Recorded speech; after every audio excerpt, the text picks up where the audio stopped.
तुम कभी भी ब्रिटिश उपनिवेश के अधीन भारत की भयावह स्थिति की कल्पना नहीं कर सकते। इस युवती को मूत्र जांच के कारण थोड़ी देर बैठने पर निर्ममता से पीटा गया।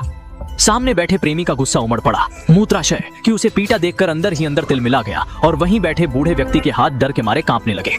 कपास की कटाई में एक पल की भी देरी नहीं की, फिर भी उसे बंधने की सजा से नहीं बचाया जा सका। अब सभी की नजरें एक बच्चे पर टिकी हुई थीं। वह पूरे गांव का सबसे पवित्र बच्चा था।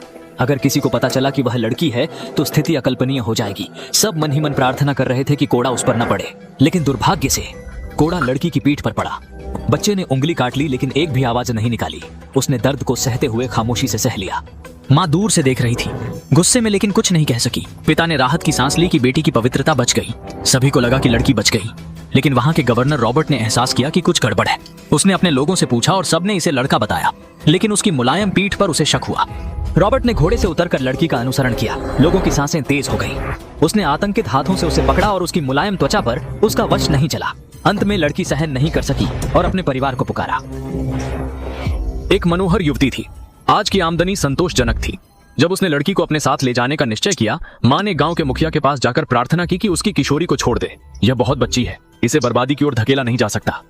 मां की बात खत्म होते ही रॉबर्ट के पिता ने उसकी हत्या कर दी। ऐसी परिस्थिति में भी रॉबर्ट ने लड़की को ले जाने की कोशिश जारी रखी। पिता विनती करने के लिए आगे आए, लेकिन उसे भी बेरहम गोली का सामना करना पड़ा। 1 मिनट में ही माता पिता की जान चली गई। भाई आगे आया और बहन के सामने खड़ा हो गया। बहन ने पीछे मुड़कर देखा कि आदमी बंदूक तानकर गोली चलाने को तैयार है।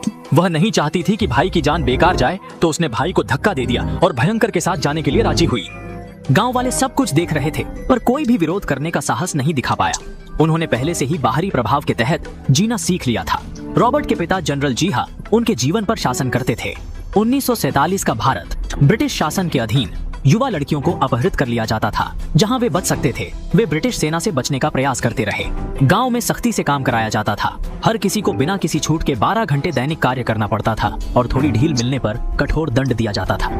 दमनकारी शोषण के अंतर्गत 3 साल के भीतर भारतीयों ने ब्रिटेन के लिए 5 अरब पाउंड का भारी धन अर्जित किया। जब जनरल जीहा आनंद मना रहा था, वह नहीं जानता था कि भारतीय संघ स्वतंत्र हो चुका है।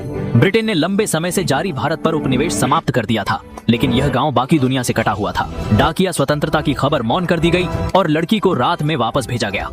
आंखें मुंदी हुई थीं। जुल्मों ने उसे अशक्त बना दिया था। रॉबर्ट ने अपना अंतरात्मा खो दिया और आधी रात में मुखिया के द्वार पर आकर 10 अन्य युवा लड़कियों की मांग की। मुखिया की बेटी ने उसे बहुत लुभाया। यह लड़की पहले से कहीं अधिक सुंदर थी। रॉबर्ट ने मांग की कि मुखिया तुरंत अपनी बेटी को उसके अस्थायी निवास पर भेजे, अन्यथा वह उसका पूरा परिवार मार देगा।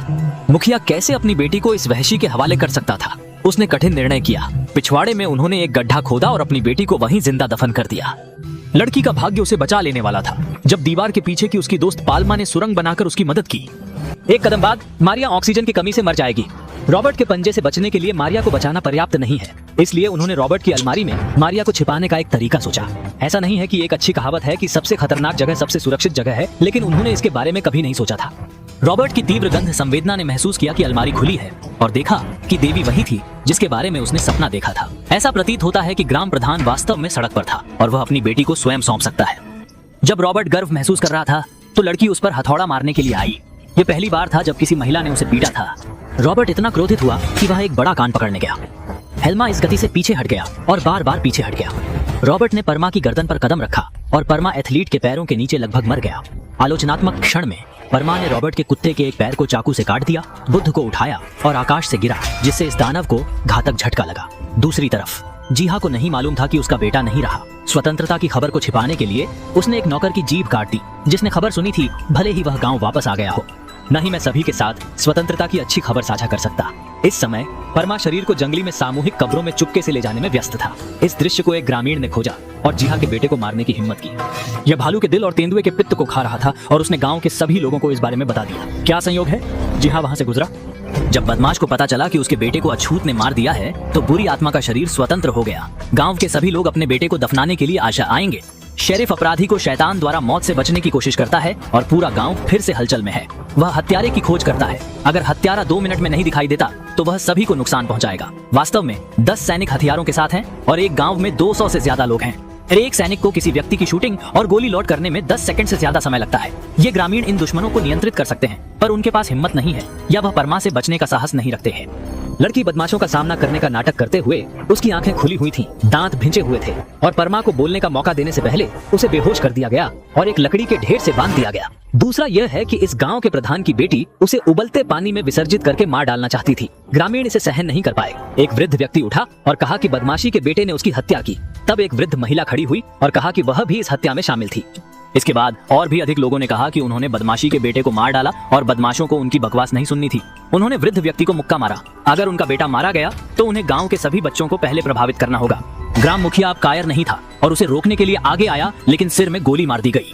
लेकिन गांव के मुखिया की मौत ने इन मूर्ख ग्रामीणों को जगाया। उन्होंने दरांती निकाली और बच्चे की गर्दन पर रख दिया। उन्होंने इस राक्षस को मौका देने के बजाय आत्महत्या करना पसंद किया, क्योंकि वे मछली को मरने जा रहे थे। तब पहले परमा को मार डालो। धमकाने वाले ने अपनी आंतरिक शक्ति से मेस उठाया और परमा पर लहराया। महत्वपूर्ण पल में परमा की रस्सी गूंगे ने खोल दी। परमा, जिन्होंने अपनी जान बचाई, बदमाश के साथ सामना किया।